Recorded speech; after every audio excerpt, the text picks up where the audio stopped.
Okay. I was diagnosed in September And can you hear 2014 what's with being vascular said? dementia. And part of my mission, if you like, is to prove to people that it's possible to live a good life and to live well with dementia.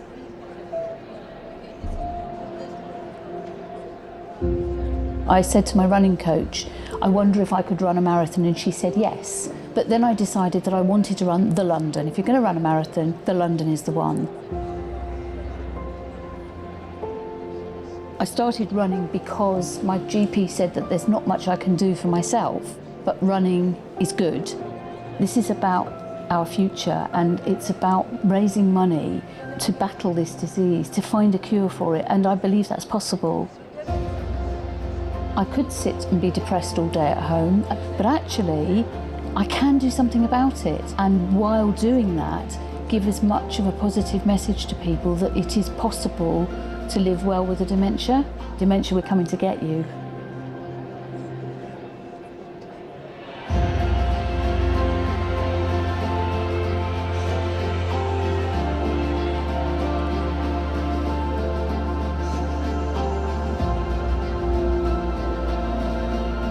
I've just completed the London Marathon. I feel amazing, and now it's your turn.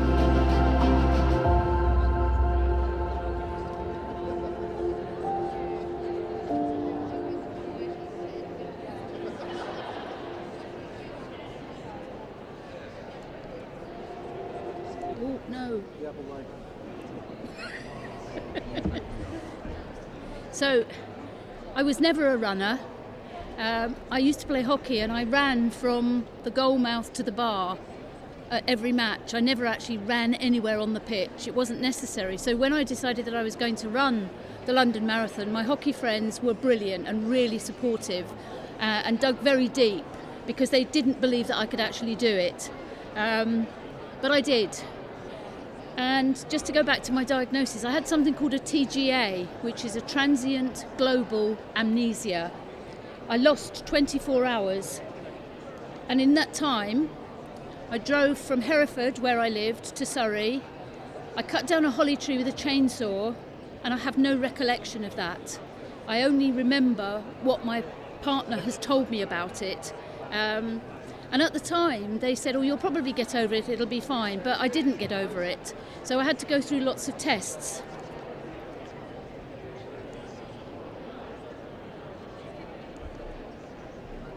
So after 18 months of all those various tests, and the reason it took so long was because I was 56 at the time and considered to be young.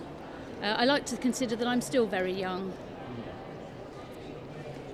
The impact of the dementia was 2 years of denial, 2 years of only telling my close friends and family, feeling embarrassed, feeling negative, feeling like it was my fault that I'd done something that made me get this dreadful disease.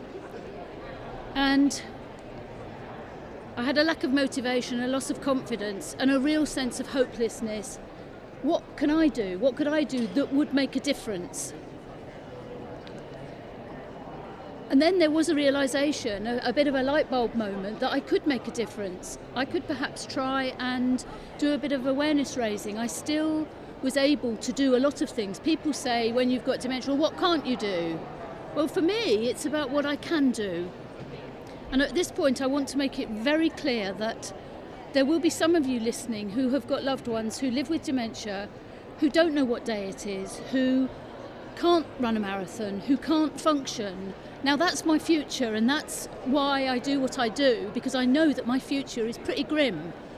But because I can do things now, I'm going to do them. And I get a real sense of satisfaction in feeling that, my little story is perhaps making a difference. So I've done various talks. I've run a marathon.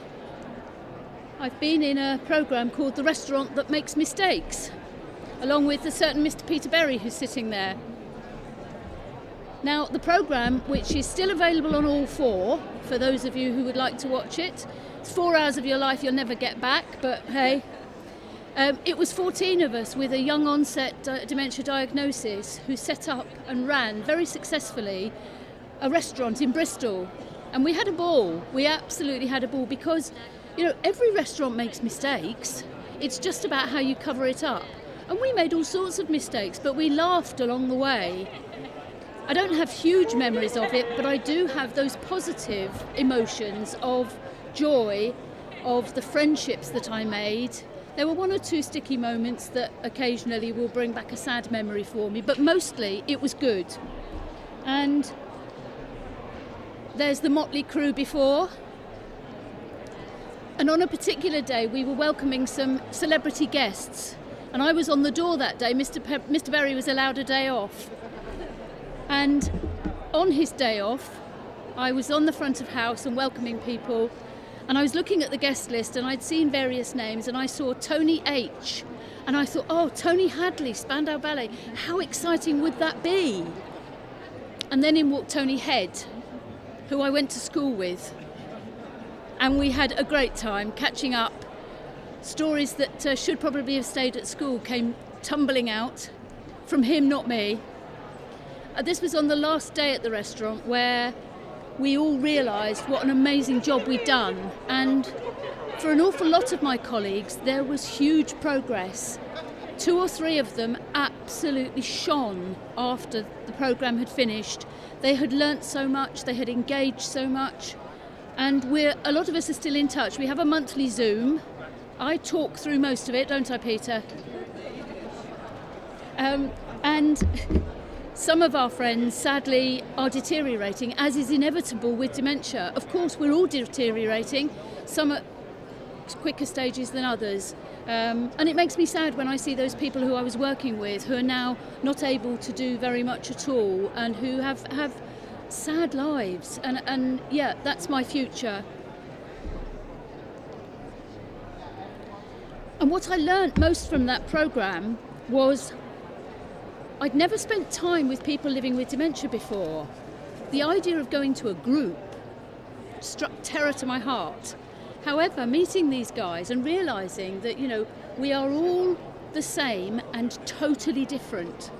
We were all living with different diagnoses, and those manifest themselves in different ways. So, for example, somebody there might have been diagnosed on the same day of the same year with the same dementia as somebody else, but their symptoms would be really different. And that's one of the complexities that our researchers are struggling with, is getting to the bottom of all those different types of dementia and the different symptoms.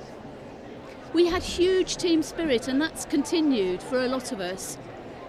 Common issue, fatigue. We all got really tired really quickly, and I know if they asked us to do the programme again, I couldn't do it. I would not have the capacity to concentrate or to stand on my feet for however many hours a day. So overall, a really good experience.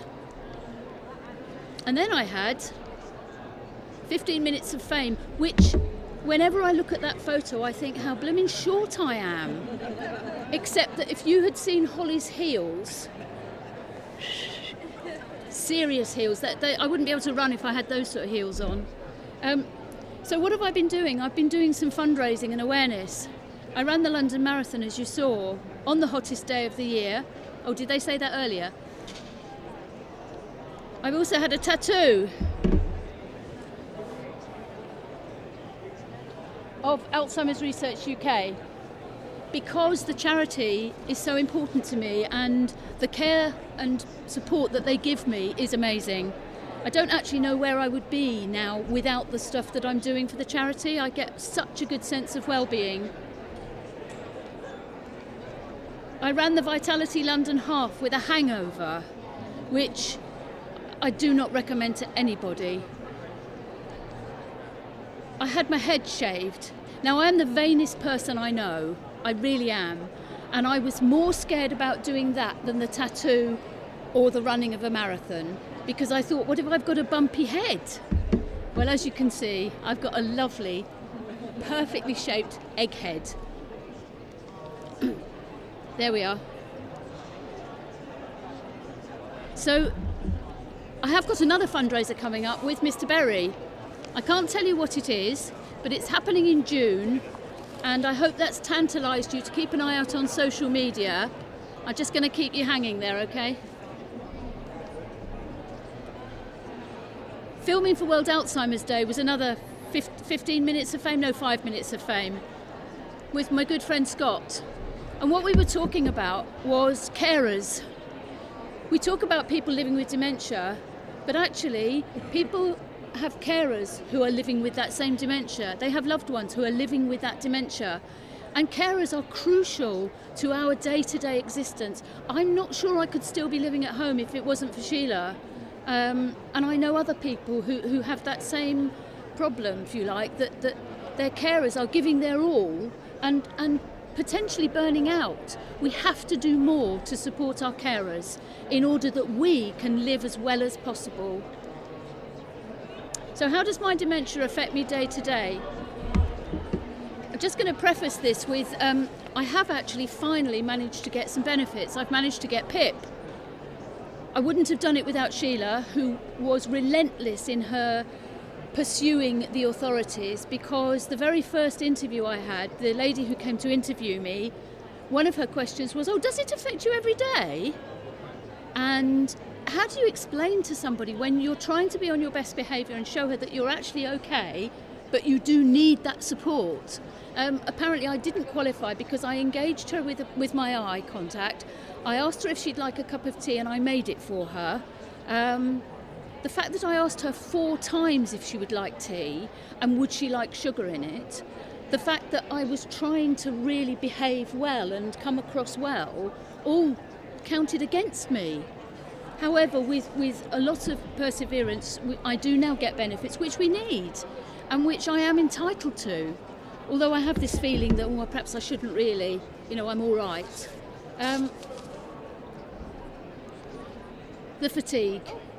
I get really, really tired. I know I'm having a ball at the moment and you're all being a lovely audience, but I will be exhausted tonight. I'm hoping to come back tomorrow because I want to hear Peter Berry speaking at 11 something tomorrow morning. But I may not be able to. That's the reality. I may wake up tomorrow morning and just be out of it for the day. My concentration is really poor. You can go around our house anytime you like and you will find 6 or 7 things that I've started, including cups of tea. The washing will be half out of the washing machine or half out of the tumble dryer. The lawn is half cut. I'm not half cut. Well, not often. Poor Sheila has to go around saying, "Oh, do you want me to finish that?" No, I'll do it in a minute. I have an incredibly short fuse, and that is a source of great concern for me because I still know that I'm losing my temper, but I can't help it. And, who's the one who gets the nub end of it? Sheila. And then people come to the door and I'm all sweetness and light, and we have talked about this, and I'm now much more honest with our neighbours. If I'm not having a great day, I'll tell them. My numeracy is awful. Sometimes people have benefited hugely by my lack of numeracy when I've been sponsoring them. Now, if I'm sponsoring somebody, Sheila comes in to make sure that I put the decimal point in the right place. A couple of people have had lovely £50 donations when it was meant to be a £5. They were grateful. I have something called a heightened startle reflex. Sheila goes to the kitchen drawer to get some cutlery out and picks up a knife and a fork. For me, she's turned the cutlery drawer upside down and thrown it on the floor. I absolutely leap into the air. If we're in a restaurant and someone drops a plate, if I haven't seen them do it, again, startle. And that has caused huge problems for us because, again, Sheila doesn't do it on purpose. All she's doing is cooking my tea and getting a knife out of the drawer. Short-term memory, rubbish. Can't remember what I did yesterday, but my long-term memory is great. Be afraid, my good friends, be very afraid. My driving licence gets renewed once a year. People are under the illusion that if you get a dementia diagnosis, you have to stop driving immediately, and that's not the case. And living as I do rurally, keeping an eye on the time, living as I do rurally, it's essential that I am able to drive. And I understand that if I'm not safe to drive, then I shouldn't. But at the moment, I am still safe. I need help with managing letters, money, taking my tablets, and going to new places on my own. So the impact of COVID and the lockdowns for me was a huge increase in my anxiety and stress and my fear. And I came to London today for the first time. I came from Herefordshire to Surrey yesterday. That was an ordeal, 3 different trains, but I had a list of where I was going. a huge sense of loss of purpose. I can't do my talks anymore. What am I going to do?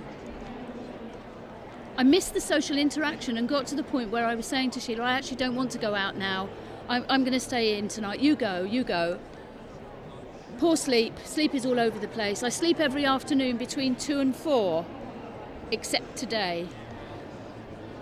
Restlessness. Can't sit down and do nothing. Have to get up and do things. I hate Zoom if it's more than 6 people.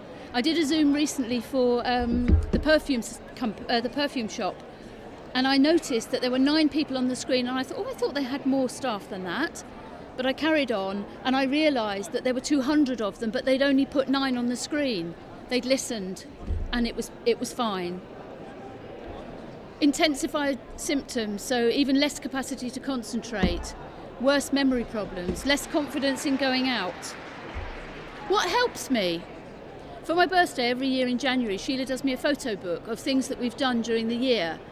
And these are a great delight and a joy to me. And these, with an MP3 player, are what she's been instructed. If she ever has to make that decision, send me to a care home, these are coming with me. Music. I love music. I love my photo books. Sleeping definitely helps me. Running. I don't like running, but I love how it makes me feel.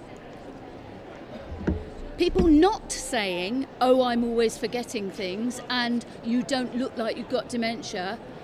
If people don't say that, it's a blessing and a joy. I know they're trying to be kind and trying to make me feel better, but it doesn't help. So to sum up, this is my story. I'm one person living with dementia. Everybody's story is different. Please try and remember that. I do have a good life, I do live well, I'm living the best I can under the circumstances, but not everybody does. And as I've said before, and I really want to reiterate that, I do know what the future holds, and I know what some people are living with, and I hate it. Carers have to live with dementia too. So many dementias, we're all individuals. If you meet one person living with dementia, you've met one person. And finally, for me, hope is key, and that's what I get from Alzheimer's Research UK. Thank you.